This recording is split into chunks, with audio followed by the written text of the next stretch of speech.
Hello and welcome to a CMS Forex daily video recap. I'm your fundamental market analyst, Nick Nassad. Today is Monday, August 2nd, 2010. Let's start by taking a look at the euro-dollar pair, where we saw the euro surging against the dollar, hitting a new 3-month high just below the 1.32 level. European shares posted very sharp gains, with the Stoxx Europe 600 index up more than 2.5% at the European close. We had two strong releases from the banking sector, which helped push up those equities. HSBC said that its first half net profit more than doubled to 6.76 billion, and French bank BNP Paribas reported a 31% jump in its second quarter profit, comfortably beating market expectations as impairment losses shrank by more than half.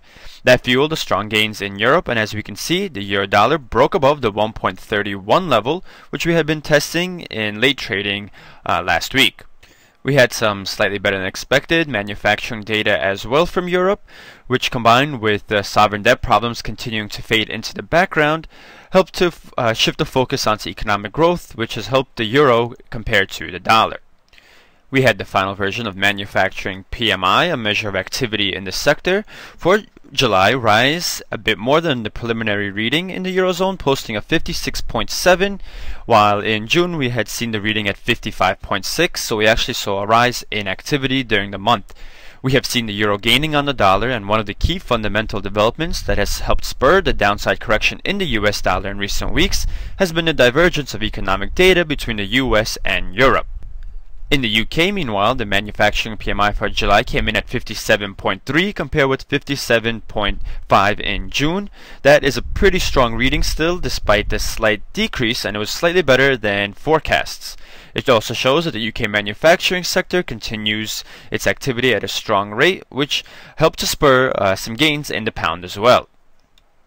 The Eurozone reading was a 3-month high, as it showed that output and new orders expanded at faster rates, but growth still relied on the big three nations. In the UK, the index was at a 5-month low, but still close to post-recession highs, and growth of new orders accelerated despite subdued export performance. In last week's trading, we moved above the 1.5450 area, retested it as support, and rallied for the rest of the week until the end, where we saw the pair run up against the 1.57 level. We barely took a breather in today's trading, or during the beginning of the global session, before, as we had seen, risk appetite and slightly better data pushed the pound much higher against the greenback, as we rallied from low to high around 200 pips, reaching a high of just below 1.59. We also had Goldman Sachs, which said that the UK economy would grow faster than the rest of the developed world next year, as they saw 2.9% growth for 2011, so that was one of the other reasons for the pound's very strong performance today, as perhaps traders reading that priced in some better economic activity for the country's economy. Now turning to the US, we saw very strong gains in equities as well, which continued the theme of risk appetite. That again helped to propel our higher yielders and weaken the safe haven US dollar. In the US, we had manufacturing data released, the ISM manufacturing PMI, which fell to 55.5 from June's 56.2, but that was still better than the expected forecast. So that helped to keep the momentum of the risk appetite we have seen going. The key employment index improved to 58.6 in July from June's 57.8. On the other hand, new orders and production did slip. New orders fell to 53.5, still above 50 to indicate month-to-month growth, but down 5 points from June, which indicates a significantly slower rate of growth. Production slowed nearly 4.5 points in July to what, for now, is still a very strong 57. As you can see in the charts to the right, activity did seem to peak in the first 3-4 months in this year, and now we've seen this index decline for the past 3 months. Also in today's session, we had Fed Chairman Bernanke giving a speech. In it, he said that job growth right now is insufficient to reduce the unemployment rate. That means consumer confidence will remain pressured, and therefore consumer spending could be limited, especially on big-ticket items like homes. Next, he says that housing and tight credit conditions will put a notable restraint on the recovery. Also, cuts in state and local governments are part of the reason for the sluggish national recovery. Still, Bernanke thinks rising consumer and business spending should sustain growth despite fading fiscal stimulus. There was a mention of further easing by the Fed, and Bernanke says the government should be careful about tightening fiscal policy too quickly in the near term. At the same time, steps need to be laid out to address medium and long-term budget issues. Pretty much everything here has been kind of said before, but it continues to paint a less than rosy picture that the Fed has been painting recently in light of the weaker US data. Taking a look at a daily chart of the euro-dollar pair, we see that after testing the 1.30 area in late July, now we are finally moving above that level, as we had the ISM data was better than expected, which helped to keep risk appetite going, while the Fed chair was sufficiently downbeat to keep the weak US trend intact. We had seen prior to the last 2 months that downbeat economic data had helped the US dollar as traders looked for safe haven. However, recently, even though the data has been somewhat downbeat, it's primarily focused in the US, so that has turned the tables and the US dollar is being sold off on the fundamentals of the US economy. So we've seen the euro gaining substantially during the last 2 months. This is coming while data from around the world is coming in better than expected, and which leaves the US as an island of weakness which has been pressuring the US dollar.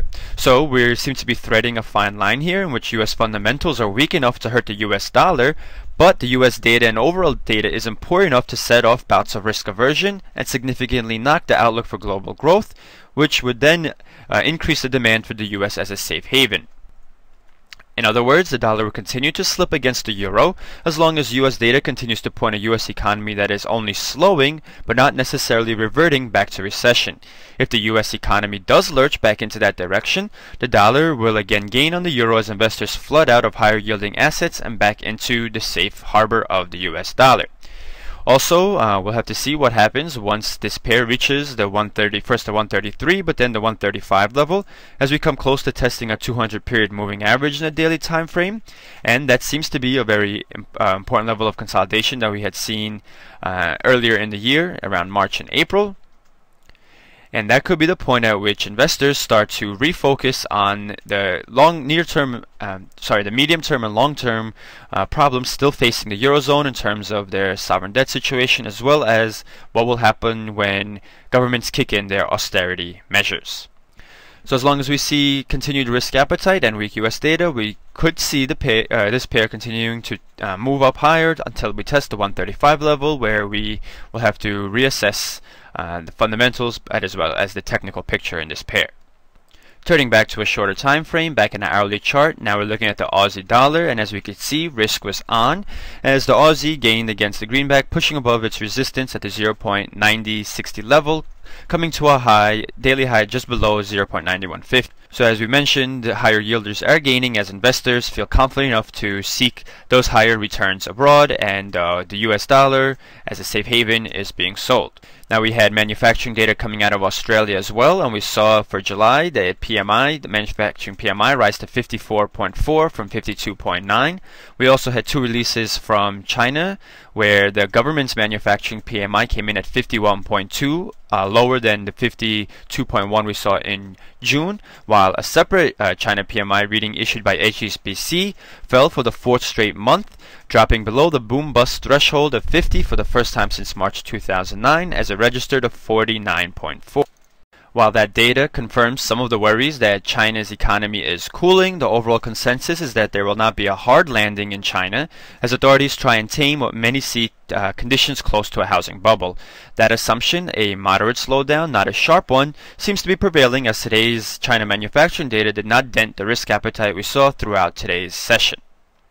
So that'll do it for our fundamentals and our market highlights. Let's take a look at the upcoming fundamental docket. Tonight we have labor cost index from New Zealand, as well as a look at monetary base from Japan. But then we have several important releases from Australia, including building approvals and retail sales, followed by the RBA interest rate decision at 12:30 a.m. Eastern. That's followed by some commodity price index from Australia, UK construction PMI, and producer price data from the Eurozone in the European session. Tomorrow from the US, we get several releases, including personal incomes and spending, a measure of inflation, the core PCE. At 10 a.m. we get the pending home sales as well as factory orders data, and throughout the day we will be looking at domestic vehicle sales from the major auto firms. So a good amount of fundamental data to trade on in tomorrow's North American session. And that will wrap up today's And that will do it for today's daily video recap. For more news, videos, and analysis, please visit our site, cmsfx.com. I want to thank you for watching and wish you great trading.